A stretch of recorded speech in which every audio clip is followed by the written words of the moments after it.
Good morning students. আশা করি সবাই ভালো আছো।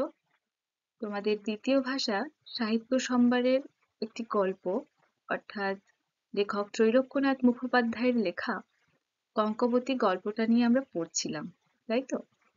তো আগের দিন ক্লাসে লেখক ত্রৈলোক্যনাথ মুখোপাধ্যায় সম্পর্কে আমরা জেনেছিলাম এবং গল্পটিও একটু পড়েছিলাম।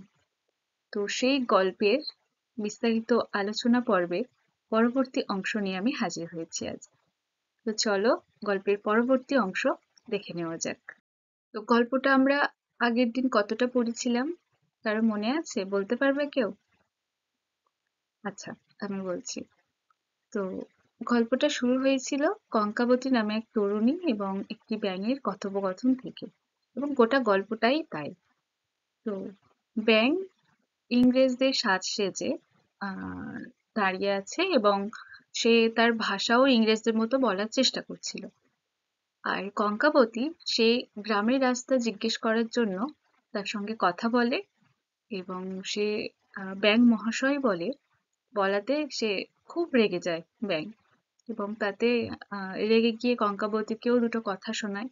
তারপর তাকে মিস্টার গামিশ বলে ডাকতে বলা হয়, যে সে তো ইংরেজ সাহেব, তাকে নাম ধরে কেন বলা হচ্ছে, ব্যাং ব্যাং করে কেন বলা হচ্ছে, সে ব্যাং নয়, সে ইংরেজ সাহেব।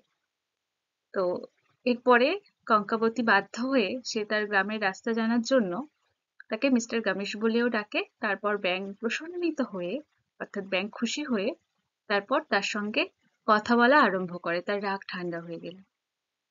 তারপর সে গ্রামের রাস্তা জিজ্ঞেস করে, কিন্তু সে মানে ব্যাঙ গ্রামের রাস্তা না বলে সে তার নিজের গল্প বলে, যে সে কেন ব্যাঙ সেজে, মানে ব্যাঙ থেকে কেন সাহেব সেজেছে, তার কারণ বলা শুরু করে। তো আহ তারপরে যে গল্পটি বলে তাতে একটা হাতির গল্প। তো সেটুকুই আমরা পড়েছিলাম, এবার তারপর থেকে আমরা দেখে নেব। তো গল্পটি ছিল, তোমাদের এই পৃষ্ঠার আগের পৃষ্ঠায় শেষের লাইনটার কথাই বলছি, যে ব্যাঙ গল্প করছে যে আমি একদিন এই বনের ভিতর বসিয়েছিলাম, আর হাতি এই আহ, রাস্তা দিয়েই যাচ্ছিল, বা এই বনের পথ দিয়েই যাচ্ছিল বা আসিতেছিল, এরকম একটা লাইন ছিল। আমি সাধারণ ভাষায় বলছি যে ব্যাঙ এই বনের ভিতর বসেছিল এবং সেই বনের পথ দিয়েই হাতিও আসছিল। তো তারপরে লাইন ছিল যে আমি মনে করিলাম যে আমার মান মর্যাদা রাখিয়া অনেক ভয় করিয়া হাতি অবশ্যই পাশ দিয়া যাইবে। অর্থাৎ ব্যাঙ যখন বনের মধ্যে বসেছিল এবং তার পাশ দিয়ে যখন হাতি যাচ্ছিল, তো ব্যাঙ ভেবেছিল যে হাতি সেই ব্যাঙের মান মর্যাদা রেখে, যে তার মান সম্মান বোধটুকু রেখে অনেক ভয় করে আহ তার পাশ দিয়ে যাবে হাতি। এটা ব্যাঙ ভেবেছিল, যে তাকে দেখে যেন হাতি ভয় পায়, মান মর্যাদা রেখে তার পাশ থেকে যেন যায় অন্তত। হুম। তারপর একবার আস্পর্ধার কথা শোনো, যে একটা স্পর্ধার কথা শোনো, স্পর্ধা, যে সাহস, যে কত বড় সাহস, এরকম ভেবে ব্যাঙ বলছে যে একবার আস্পর্ধার কথা শোনো, যে একটা স্পর্ধার কথা শুনো। দুটো হাতি পাশ দিয়া না গিয়া আমাকে ডিঙাইয়া গেল। যে ব্যাঙের এটা কতটা রাগ, যে দুটো হাতি তার কোনো মান মর্যাদা তো রাখলোই না, পাশ দিয়ে যাওয়া তো দূর, ভয় পাওয়া তো দূর, তারা কি করলো না ব্যাঙকে ডিঙিয়ে চলে গেল। হ্যাঁ, রাগে আমার সর্বশরীর কাঁপিতে লাগিল, যে হাতিগুলো তার মান মর্যাদা রাখেনি, তাকে ভয় পায়নি, পাশ দিয়ে যাওয়া তো দূর, আমাকে ডিঙিয়ে চলে গেল, তার জন্য ব্যাঙের সর্বশরীর কাঁপতে লাগলো রাগে, অর্থাৎ সারা শরীর রাগে কাঁপতে লাগলো। রাগ হইলে আমার আর জ্ঞান থাকে না। ব্যাঙ বলছে ব্যাঙের যখন রাগ হয় তখন আর তার জ্ঞান থাকে না। জ্ঞান বলতে যে সেন্সলেস হয়ে যাবে সেই জ্ঞান নয়, মানে রাগে কি করে বসবে, কি বলে বসবে, সেটার কোনো ঠিক থাকে না। এটা মানুষদেরও ক্ষেত্রে হয়ে থাকে, তাই না? তোমাদের মানে তোমরা যারা আছো তাদের মধ্যে কিছু কিছু জনের এরকম হতেই পারে, যে রাগ, রেগে গেলে মুখ থেকে কি বেরোয় বা কি করে ফেলবো কোনো ঠিক থাকে না। এরকমটা হয়ে থাকে। তো সেটাকেই জ্ঞান বলে, যে রেগে গেলে আমার কোনো জ্ঞান থাকে না। সেই অর্থেই ব্যাঙ নিজের কথাই বলছে যে রাগ হলে আমার আর কোনো জ্ঞান থাকে না। তারপর, আমার ভয়ে তাই সবাই সদাই সশঙ্কিত। যে আমার ভয়ে তাই সবাই সবসময় ভীত থাকে। হুম, ব্যাঙ বলছে যে ব্যাঙের ভয়ে তাই জন্য সবাই, সদাই মানে কি সব সময়, যে সব সময় সশঙ্কিত মানে ভীত থাকে। হুম, উম, তার ভয়ে বলতে তার রাগের ভয়ে, যে সে রেগে গেলে কি করে বসবে সেটার ভয়ে সবাই ভীত থাকে। তারপর, আমি ভাবিলাম হাতিকে একবার উত্তম রূপে শিক্ষা দিতে হইবে। তারপর সেই হাতি যখন ব্যাঙকে কোনো ব্যাঙের কোনো মান মর্যাদা রাখেনি, তাকে ডিঙিয়ে গেছে, তার প্রতিশোধ হিসাবে ব্যাঙ ভাবছে যে হাতিকে একবার উত্তম রূপে শিক্ষা দিতে হবে, অর্থাৎ ভালো করে একটা শিক্ষা দিতে হবে। তাই আমি হাতিকে বলিলাম, উটকপালি চিরন্দাতি বড় যে ডিঙুলি মোড়ে। কেমন, বেশ ভালো বলি নাই লঙ্কাপতি? যে হাতিকে উত্তম রূপে শিক্ষা দেওয়ার জন্য বা ভালো করে শিক্ষা দেওয়ার জন্য ব্যাঙ হাতিকে বলছে যে উটকপালি চিরন্দাতি বড় যে ডিঙুলি মোড়ে। যে উটকপালি, যে ওরা ওরা তো অনেক বড় প্রাণী হয় না? তো এবং তাদের আহ, যে মশালের মতো যে দাঁত, সেই অর্থে চিরন্দাতি বলেছে। আর উটকপালি যে ওরা এরকম ভাবে চলে, সেই জন্যই ওকে এরকম বলা হয়েছে, মানে বলেছে ব্যাঙ। দিয়ে তাকে এটা মানে গালাগালি স্বরূপ, মানুষ যেমন নর্মাল গালাগালি করে, তো সেটা ব্যাঙ রাগের মাথায় এটা বলেছে, যাতে আহ, হাতির মনে লাগে একেবারে। হ্যাঁ, হাতি এটা শুনে কষ্ট পায় বা তার শিক্ষা হয় একটু, সেই জন্য এরকম করে বলছে যে উটকপালি চিরন্দাতি বড় যে ডিঙুলি মোড়ে। ডিঙুলি মানে তাকে ডিঙিয়ে গেছে, তাই বলছে। মোড়ে মানে তো আমারে, তোমরা তো সকলেই জানো। তো তাই বলছে যে উটকপালি চিরন্দাতি বড় যে ডিঙুলি মোড়ে বলে কঙ্কাবতীকে বলছে যে কেমন, বেশ ভালো বলি নাই লঙ্কাবতী? কঙ্কাবতীর উদ্দেশ্যে বলছে, আবার তার নাম ভুলে গেছে। কঙ্কাবতী এর আগের পাতায় আমরা দেখি যে যখন তাকে লঙ্কাবতী বলে বলে, সম্বোধন করে, তখন কঙ্কাবতী নিজেই বলে যে আমার নাম লঙ্কাবতী নয়, কঙ্কাবতী। তবু আবারও ব্যাঙ ভুলে গেছে, গিয়ে আবারও লঙ্কাবতী বলছে যে আমি বেশ ভালো বলি নাই, যে আচ্ছা মতো শিক্ষা হয়নি এতে। হ্যাঁ, সে ভাবছে কঙ্কাবতী তার কথায় সায় দেবে এরকম।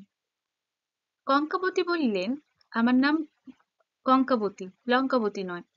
কঙ্কাবতী আবার তার ভুল ধরিয়ে দিলেন। যে আমার নাম কঙ্কাবতী, লঙ্কাবতী নয়।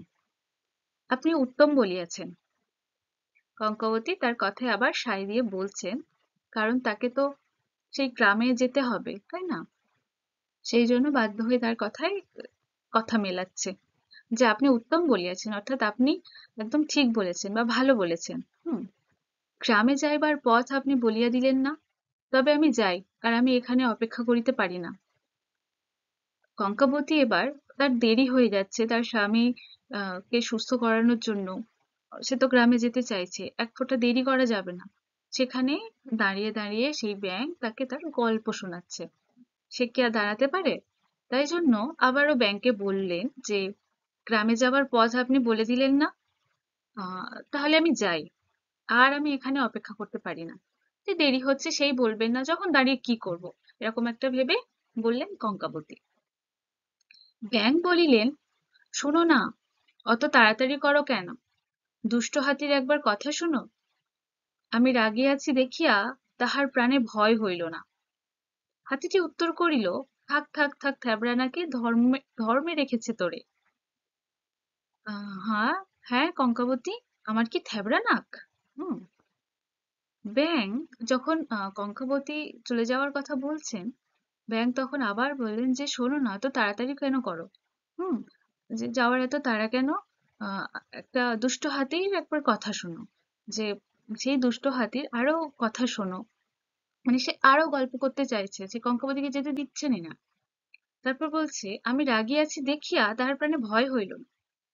ব্যাঙ বলছে যে আমি রেগে গেছি দেখেও সে হাতির মনে ভয় হলো না। তার উত্তরে আবার উত্তর করছে, মানে তার মুখের ওপর আবার উত্তর করছে। কি বলছে? যে থাক থাক থাক, থ্যাবড়া নাকি ধর্মে রেখেছে তোরে। যে ব্যাংককে উদ্দেশ্য করে বলছে থ্যাবড়া নাকি বলে। যে থ্যাবড়া নাকি ধর্মে রেখেছে তোরে। ধর্মে রেখেছে বলতে কোন অর্থে বুঝিয়েছে বলতো? যে তারা তো অনেক বড় ধরনের প্রাণী, বড় জাতের প্রাণী, হ্যাঁ? এবং তাদের কাছে এই একটা ব্যাঙ খুবই তুচ্ছ, খুবই তুচ্ছ নয়, ওর এত বড় একটা তার চেহারা, আর এতটুকু একটা ব্যাঙ, তো তাকে মারা তো বেকার, মানে তাদের জাত ধরে টানাটানি পড়ে যাবে যে এত বড় হাতি হয়ে সামান্য একটা ব্যাঙ মেরেছে। সে যেমন বলে যে ছুঁচো মেরে হাত গন্ধ করা, এরকম একটা প্রবাদ আছে, শোনা যায়। তো সেই রকম যে আমি তো ভালো কিছু স্বীকার করতে পারবো, সেখানে সামান্য ওই ছুঁচো মেরে হাত গন্ধ কেন করবো? আমি তো ভালো কিছু স্বীকার করতে পারবো। সেই রকম হাতির ক্ষেত্রেও তাই, যে হাতি তো অনেক বড় ধরনের প্রাণী, মানে বড় আকারের প্রাণী।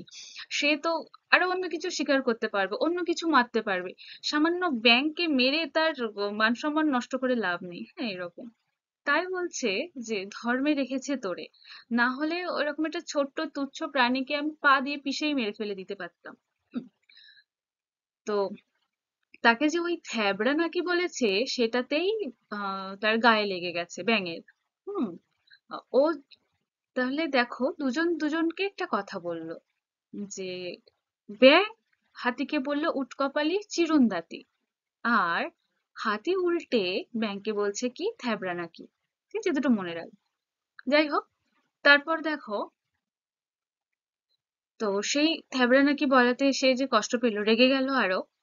তাই কঙ্কাবতীকে আবার জিজ্ঞাসা করছে যে আমার কি থ্যাবড়া নাক? আমার নাকটা কি থ্যাবড়া? তার মুখে থ্যাবড়া নাকি বলে ডেকেছে। হ্যাঁ, কঙ্কাবতী ভাবিলেন যে এই নাক লইয়া কাঁকড়ার অভিমান হইয়াছিল, আবার দেখিতেছি এই ভেকটিরও সেই অভিমান। হুম, কঙ্কাবতী ভাবছে যে এই নাক নিয়ে কাঁকড়ারও অভিমান হয়েছিল। আবার দেখছি এই ভেক, ভেক মানে কি? এই হুম, তো কঙ্কাবতী বলছে যে কি বলে ব্যাঙের নাক, যে থ্যাবড়া নাকি বলেছে যে থ্যাবড়া নাক, সেটা নিয়ে আহ কাঁকড়ারও সমস্যা হয়েছিল বা অভিমান করেছিল, হ্যাঁ।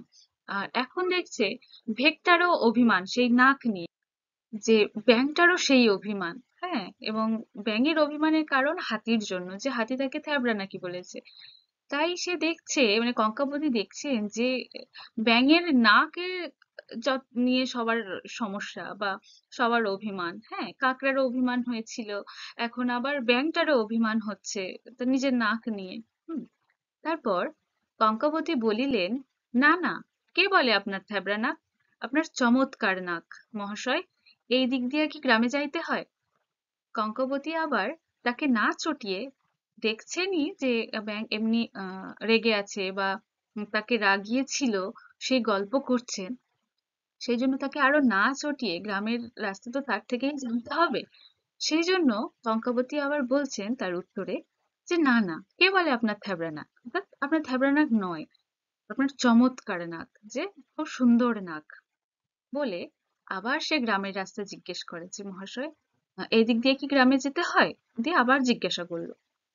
কিছুক্ষণের নিমিত্ত ব্যাঙ চিন্তায় মগ্ন হইলে, যে কিছুক্ষণের জন্য ব্যাঙ খুব চিন্তায় মগ্ন হয়ে গেলে, কঙ্কাবতী মনে করিলেন ভাবিয়া চিন্তিয়া ইনি আমাকে পথ বলিয়া দিবেন। হুম, যখন ব্যাঙ কোনো চিন্তায় মগ্ন হয়ে গেলেন, কঙ্কাবতী ভাবছেন যে হয়তো রাস্তা ভাবছেন ভালো করে, যে তাই বলছেন যে ভেবেচিন্তে হয়তো আমাকে গ্রামে যাওয়ার রাস্তাটা বলে দেবে। হুম, তারপর কখন পথ বলিয়া দেন সেই প্রতীক্ষায় একাগ্র চিত্তে কঙ্কাবতী ব্যাঙের মুখপানে চাহিয়া রইলেন। এই বলে যে ও সেই অপেক্ষায় রয়েছে, প্রতীক্ষা মানে কি? অপেক্ষা।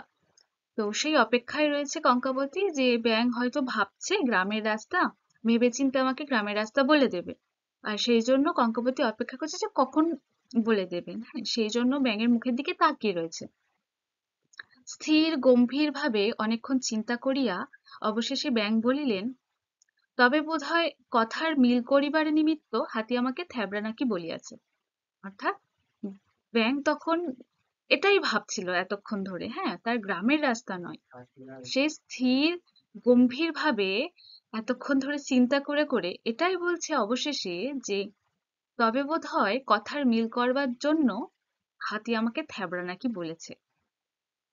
কারণ এই যে ব্যাঙটি তাকে উটকপালি চিরনদাতি বলেছে, সেই জন্য কথার মিল করার জন্য তাকে থ্যাবড়া নাকি বলেছে। এটা তার মত, মানে এতক্ষণ ধরে গভীর চিন্তা করে এটা তার মনে হলো।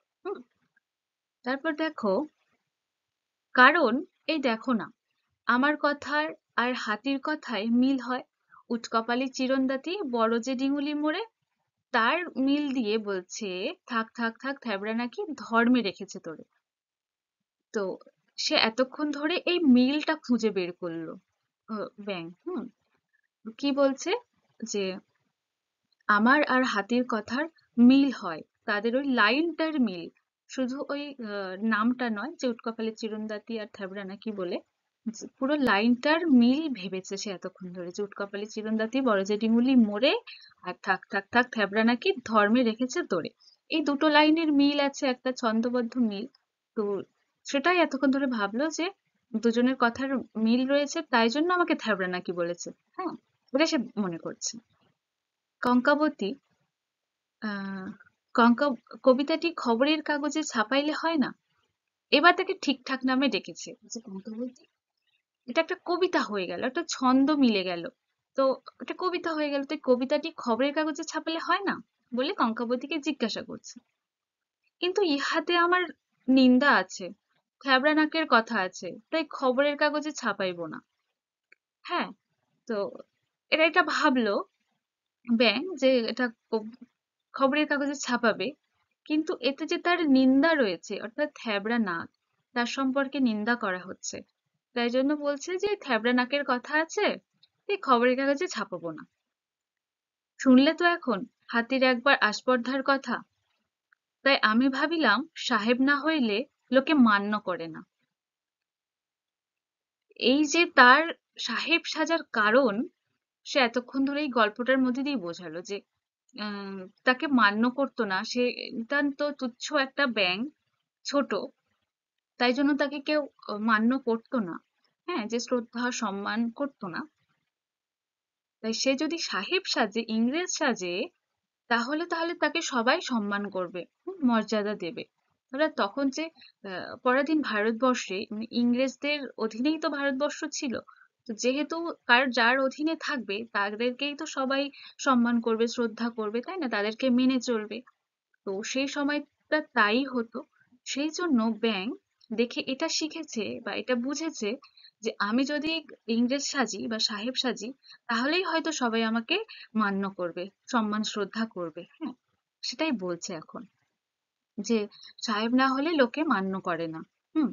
তারপর সেই জন্য এই সাহেবের পোশাক পরিয়াছি, এটাই কারণ, বললো যে এই জন্যই আমি সাহেবের পোশাক পরেছি।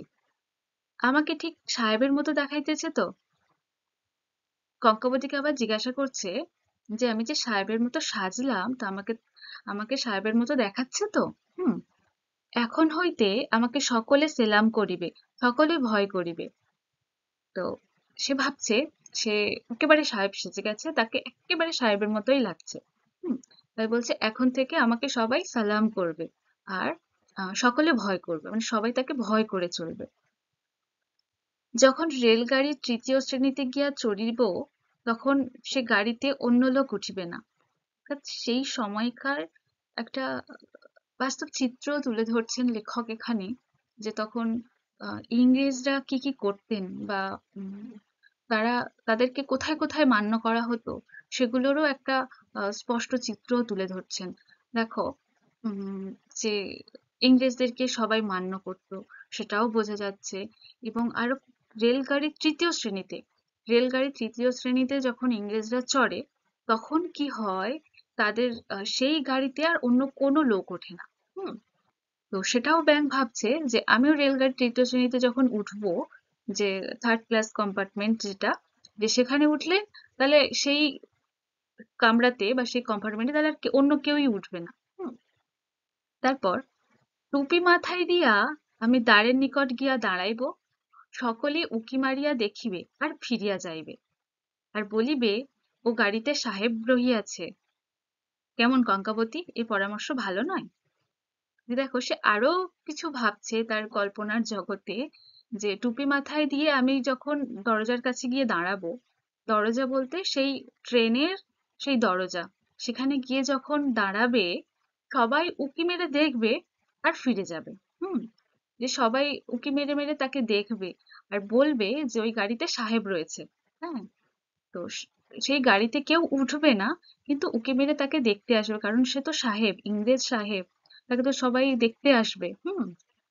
তাই বলছে। কেমন কঙ্কাবতী, এ পরামর্শ ভালো নয়? কঙ্কাবতীকে আবার বলছে যে কেমন, পরামর্শটা তো বেশ ভালো, তাই না? কঙ্কাবতী বলিলেন, উত্তম পরামর্শ।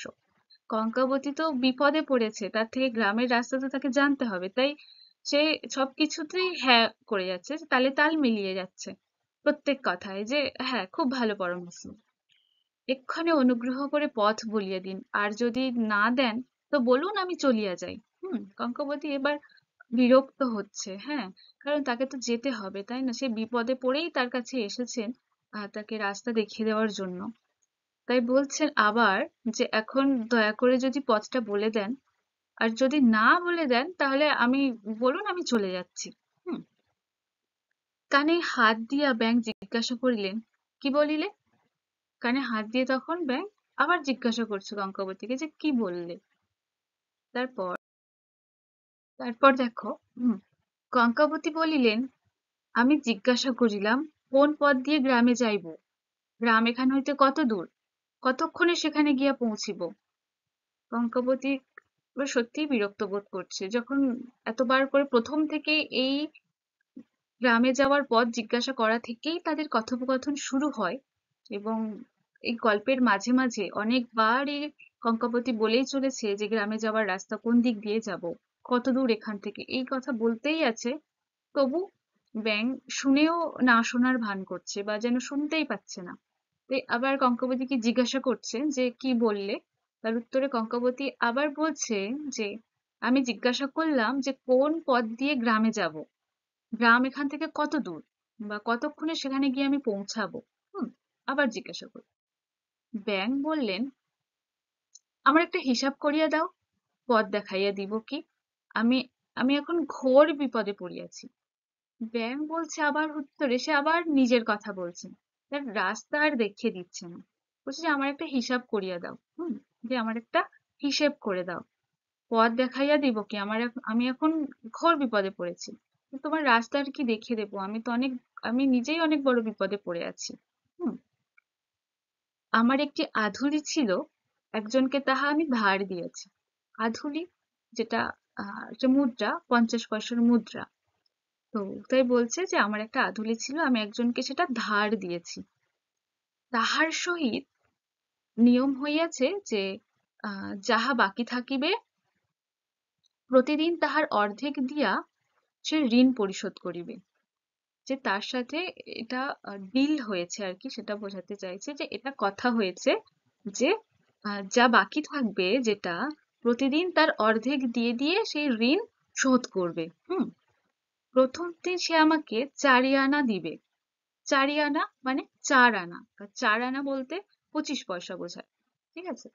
তো প্রথম দিন তাকে 4 আনা দেবে, তারপর দ্বিতীয় দিন 2 আনা দেবে, তৃতীয় দিন 1 আনা, চতুর্থ দিন 2 পয়সা, পঞ্চম দিনে সে 1 পয়সা দিবে। হুম। সে তার সঙ্গে কি ডিল হয়েছে, তাকে কিভাবে কত কত দিয়ে তাকে সেই আধুলিটার উম, ধার শোধ করবে সেটা। তারপরে 1 পয়সায় হয় 5 ঘন্টা, সে তাকে যে দেবে সেই পয়সার এবার হিসেব করছে, যে 1 পয়সায় হয় 5 ঘন্টা, অর্থাৎ 20 কড়া। ষষ্ঠ দিনে সে আমাকে 10 কড়া দিবে, তারপর দিন সে আমাকে 5 কড়া দিবে, তারপর দিন 2.5 কড়া, তারপর দিন 100 কড়া, তারপর দিন তার অর্ধেক, পরদিন তার অর্ধেক, পরদিন তার অর্ধেক, এরকম করে চলতেই রয়েছে। হ্যাঁ। তারপর এগুলো বলতে বলতে অতি চমৎকার সুমিষ্ট কান্না সুরে ব্যাঙ এইবার গলা ছাড়িয়া কাঁদিতে লাগিলেন। হুম। এই যে তার টাকা ধার নিয়েছে, তাকে এরকম করে শোধ করবে প্রত্যেক দিন একটু একটু একটু একটু করে, এবং তার সঙ্গে কি ডিল হয়েছে যে কিভাবে তার টাকা মেটাবে সেটা বলতে বলতে সে চমৎকার মিষ্টি কান্না সুরে এবার গলা ছেড়ে সে কাঁদতে লাগলো। হুম। ওগো মাগো, এই যে আর কখনো শোধ হবে না গো, আমার আধুলিটি যে আর কখনো পুরোপুরি হবে না গো। সে সে যে আধুলিটা দিয়েছিল, সে চাইছিল সেই আধুলিটা গোটাগুটিই সে পাক, কিন্তু তাকে তো ভেঙে ভেঙে অল্প অল্প অল্প অল্প করে দেবে। এবং তাই বলছে যে এবার কান্না জুড়েছে এই বলে যে ওগো মাগো, এই যে আর কখনো শোধ হবে না, যেটা সে আদুলিটা সে দিয়েছে সেটা আর কখনো ফেরত পাবে না, সে টাকা শোধ হবে না, এরকম বলছে। হ্যাঁ। আহ ওগো আমি কোথায় যাব গো, জুয়াচোরের হাতে পড়িয়া আমার যে সর্বস্ব গেল গো। এই বলে সে কান্না ধরেছে যে আমি আর কোথায় যাব, জুয়াচোর যে তার কাছ থেকে টাকাটা ধার নিয়েছে তার উদ্দেশ্যে বলছে যে সে একটা জুয়াচোর, যে আমার টাকা নিয়েছে দিয়ে এরকম গোটাগুটি দিচ্ছে না, এরকম করে করে শোধ দিচ্ছে, আমি আর সে টাকাটা পুরোপুরি পাবো না। এরকম, তাই জন্য তাকে জুয়াচোর বলছে। তারপর ওগো আমার যে এই আধুলিটি, বই পৃথিবীতে আর কিছুই নাই গো। যে ব্যাঙ বলছে এই আধুলিটি ছাড়া তার পৃথিবীতে আর কিচ্ছু নেই। হুম। ওগো তার লইয়া মানুষের যে ঠাট্টা করে গো, ব্যাঙের আধুলি ব্যাঙের আধুলি বলিয়া মানুষ যে হিংসায় ফাটিয়া মরে গো। ওগো মাগো আমার কি হলো গো। দিয়ে সে আহ, তার যে কষ্ট, সে যে দুঃখ পেয়েছে বা আহ, সবাই যে তাকে ঠাট্টা করে, সেইগুলো এবার তার কান্নার মধ্যে দিয়ে প্রকাশ পাচ্ছে ধীরে ধীরে। যে আহ এতক্ষণ যে যে টাকা ধার দিয়েছে তাকেও জুয়াচোর বলে গালি দিল, তারপর যে তার টাকা শোধ হবে না বললো, এবং এটাও বললো যে আধুলিটি ছাড়া পৃথিবীতে তার আর কিচ্ছু নেই, কেউ নেই। তারপরে বলছে যে মানুষে এটা নিয়ে আবার ঠাট্টা করে, হ্যাঁ, যে ব্যাঙের আধুলি বলে সবাই হিংসে করে। হুম। তো তার কান্না এবং কান্নার সঙ্গে যে কথা বলছে সে কাঁদতে কাঁদতে, সেগুলোর মধ্যে দিয়েই তার যে দুঃখ, কষ্ট, সেগুলো প্রকাশ পাচ্ছে। তারপর দেখো, ব্যাঙ পুনরায় আধা কান্না সুরে ফুঁপিয়ে ফুঁপিয়ে বলিলেন, ওগো আমি যে মনে করিয়াছিলাম দুই দণ্ড বসিয়া তোমার সঙ্গে গল্প গাছা করব গো, ওগো তা যে আর হইল না গো। ওগো আমার যে শোক সিন্ধু উথলিয়া উঠিল গো। হুম। যে ব্যাঙ আবার আধ কান্না সুরে, যে কাঁদতে কাঁদতে মানে খুব জোরে গলা ছেড়ে কাঁদছিল, সেটা একটু কমিয়ে আধ কান্না সুরে ফুপিয়ে ফুপিয়ে বলছে, কঙ্কাবতীকে বলছে এবার, যে আমি যে মনে করেছিলাম দুই দণ্ড বসে তোমার সঙ্গে একটু গল্প করব। হুম। তা যে আর হলো না। হ্যাঁ। আমার শোক সিন্ধু উথলিয়া উঠিল, অর্থাৎ যখন দেখবে তোমাদের সাথেও হয়তো এটা হয়ে থাকে, যে তোমরা যখন কাঁদছো একটা কিছু ভেবে, তখন দেখবে যেন সমস্ত আহ, শোক বা সমস্ত দুঃখ যেন একসঙ্গে মনে পড়ে যায়, এবং সেই সময় আরো বেশি বেশি কান্না পায়। এবং তখন সবকিছু যা যা ঘটেছে বা যা কিছু দুঃখ, প্রায় সব যেন একসাথে মনে পড়ে, একসাথে বেশি কান্না পায়। তো সেই রকম ব্যাঙেরও সেরকমটাই হলো প্রায়, যে সে তার টাকাটা ফেরত পাবে না, এটা ভেবে সে কাঁদতে কাঁদতে সে কতগুলো কথা বললো দেখো।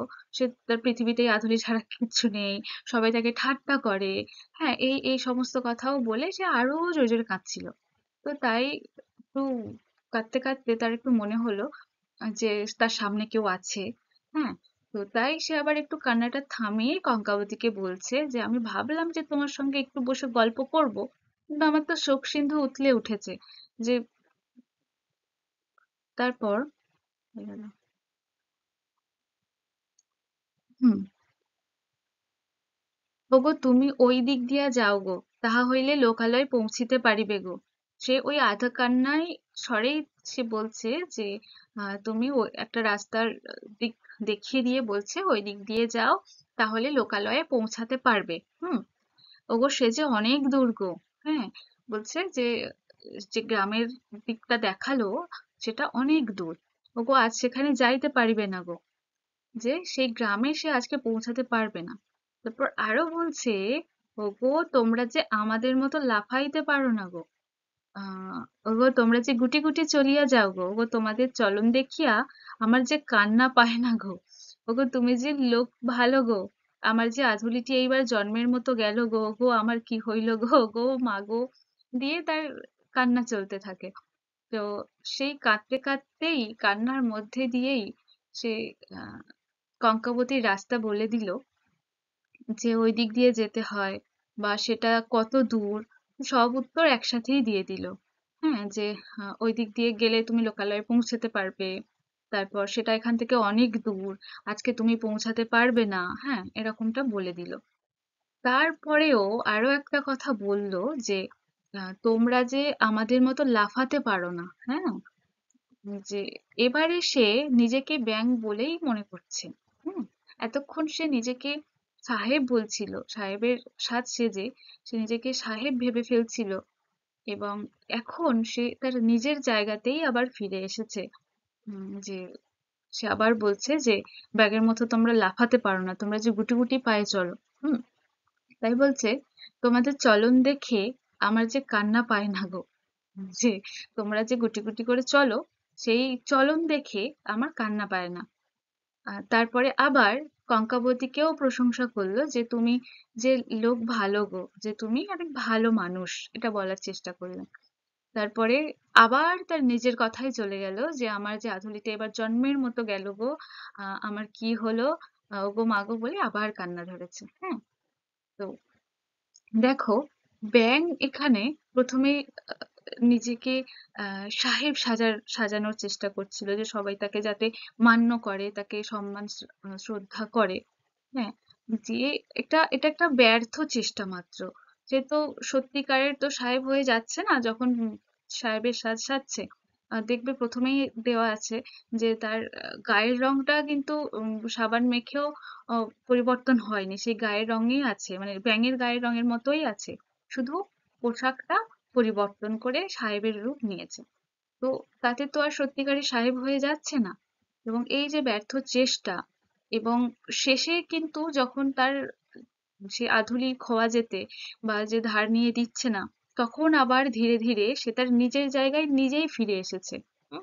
প্রথমে সে যখন কঙ্কাবতী তাকে ব্যাঙ মহাশয় বলল, তাকে মিস্টার গামিশ বলল না, সাহেব বলল না বলে রাগ করছিল, এখন সে নিজেই নিজের জায়গাতে ফিরে আসছে, নিজেই নিজের কথাই বলছে। নিজের কষ্টের কথা বলছে। তো এই হলো পুরো গল্পটি। তো দুটি ক্লাস মিলে আমরা কঙ্কাবতী গল্পটি পড়লাম, তাই তো? তো সেখান থেকে মূল যেগুলো আমরা জানলাম বা যেগুলো আমাদের মনে রাখা দরকার, যে গল্পটির উৎস কি এবং গল্পটির মূল বিষয়বস্তু কি, সেখান থেকে কি বলতে চেয়েছেন লেখক, সেটা আমাদের মনে রাখা দরকার।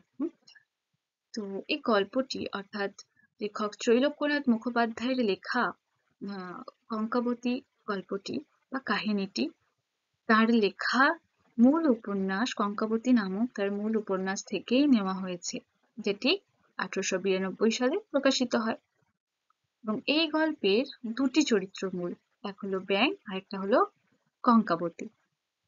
তো গল্পে এই কঙ্কাবতী আর ব্যাঙ এই দুজনের কথোপকথনই বর্ণিত হয়েছে। হুম? এবং গোটা গল্প জুড়েই শুধু দুজনের কথোপকথনই চলেছে, এবং সেই ব্যাঙ আর কঙ্কাবতীর কথোপকথনের মধ্যে দিয়েই লেখক সে 19 শতকের বাংলার সমাজে এক বাস্তব চালচিত্র ফুটিয়ে তুলেছেন। তো কি দেখি আমরা, ব্যাঙের মধ্যে দিয়ে অর্থাৎ ব্যাঙের চরিত্রের মধ্যে দিয়েই লেখক পরাধীন ভারতে কিছু এদেশীয় ব্যক্তির সাহেব সেজে ইংরেজ হয়ে ওঠার ব্যর্থ চেষ্টাকে ফুটিয়ে তোলে।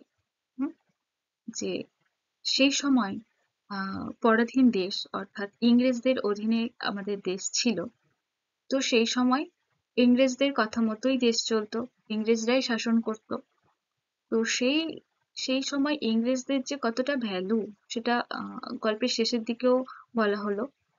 তো সেই অনুযায়ী ব্যাঙ তার মানে ব্যাঙের চরিত্রের মধ্যে দিয়েই যে সেই কিছু ব্যক্তির বা মানুষদের তার স্বজাতীয় ব্যক্তিদের থেকে মান মর্যাদা না পাওয়ায় তারা কি করে না, নিজেদেরকে আহ বিদেশিদের মতো অর্থাৎ সাহেবদের মতো সেজে শুধু তার বাইরের খোলসটাকে বদলে নিজেকে পরিবর্তন করার চেষ্টা করে। নিজেকে সেইভাবে উপস্থাপনা করার চেষ্টা করে যাতে তাদের তার স্বজাতীয়দের কাছে বা এদেশের অন্যান্য মানুষদের থেকে, যাদের কাছ থেকে সম্মান পায় না, তারা তাদেরকে সম্মান করে। তাদেরকে যে সাহেব সেজেছে, যে কি বলা যায়, যে ঢঙি সাহেব, অর্থাৎ তারা তো সেই রূপ ধারণ করেছে, তারা তো সত্যিকারের সাহেব নয়, তারা শুধুমাত্র চেষ্টা করেছে সাহেব সাজার। তো সেই মানুষদেরকে যেন সম্মান করে, সাহেব বলেই যেন সম্মান করে, সেই আশায় আর কি। তো এখানে ব্যাঙের চরিত্রের মধ্যেও আমরা দেখি সেটাই, যে ব্যাঙ ইংরেজ সাজার একটা ব্যর্থ চেষ্টা করেছে মাত্র। যে সেও তার স্বজাতীয়দের কাছে কি বলে মান সম্মান না পাওয়ায় বা সম্মান না পাওয়ায় সে নিজেকে শুধু তার উপরের খোলসটা বদলে, হ্যাঁ, যে সাহেবদের পোশাক পরে নিজের উপরের খোলসটুকু শুধু পরিবর্তন করেছে। তাছাড়া আর কিছুই নয়। সে না তো সাহেব হয়ে গেছে, না তাকে দেখে সাহেব বলে মনে হচ্ছে।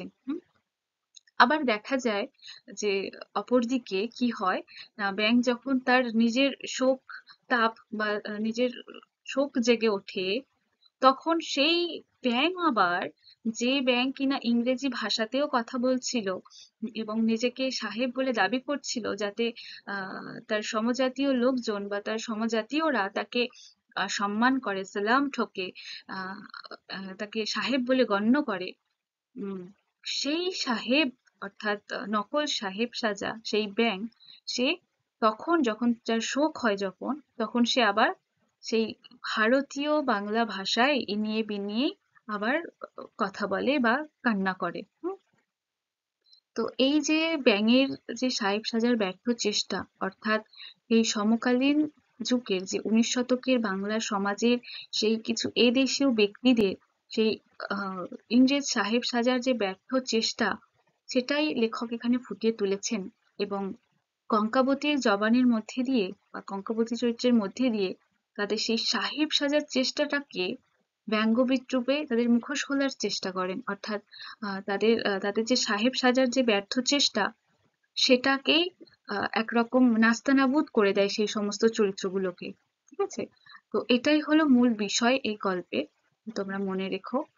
তো আশা করছি গল্পটি তোমরা বুঝতে পেরেছো, কোথাও অসুবিধা হয়নি। এবং যদিও বা কোথাও অসুবিধে হয়, আমাকে পরের ক্লাসে অবশ্যই জানিও। কেমন? তো এখানেই আমি আমার ক্লাস শেষ করছি। দেখা হচ্ছে পরের ক্লাসে আবার নতুন কোনো অধ্যায় নিয়ে। ভালো থেকো সবাই, ভালো করে পড়ো। আবার কোনো অসুবিধা হলে আমাকে জানিও। কেমন? ধন্যবাদ।